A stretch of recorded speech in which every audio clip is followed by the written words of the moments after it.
రాజకీయాల్లో వారసత్వానికి వ్యతిరేకం ఉంటుంది భారతీయ జనతా పార్టీ. వారసత్వానికి వ్యతిరేకం అంటే వీళ్ళు పోగానే వాళ్ళ పిల్లలు ఇట్లా ఇవ్వకూడదు అన్నట్టు. ఈవెన్ కాంగ్రెస్ పార్టీ వైఖరి కూడా అదే కదా, అందుకే కదా జగన్మోహన్ రెడ్డికి ఇవ్వనంది. కాబట్టి ఇది జాతీయ పార్టీలు అట్లాంటి వారసత్వాన్ని అంగీకరించు. కాబట్టి కాంగ్రెస్లో జాతీయ నాయకత్వం మాత్రం వారసత్వం, రాజీవ్ గాంధీ లేకపోతే సోనియా గాంధీ లేకపోతే రాహుల్ గాంధీ లేకపోతే ప్రియాంక గాంధీ. బట్ బీజేపీలో అట్లాంటి వారసత్వాలు ఉండవు, కుటుంబ వారసత్వాలు.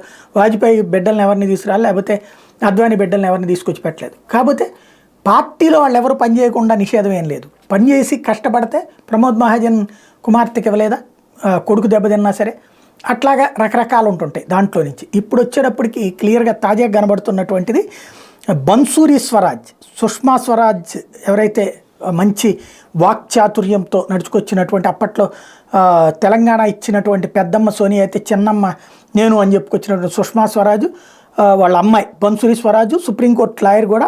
ఆమె ఇప్పుడు ఢిల్లీ రాజకీయాల్లో 7 లోక్సభ సీట్లకు సంబంధించి కీలక పాత్ర ఆవిడ ప్రచారం చేయబోతుంది.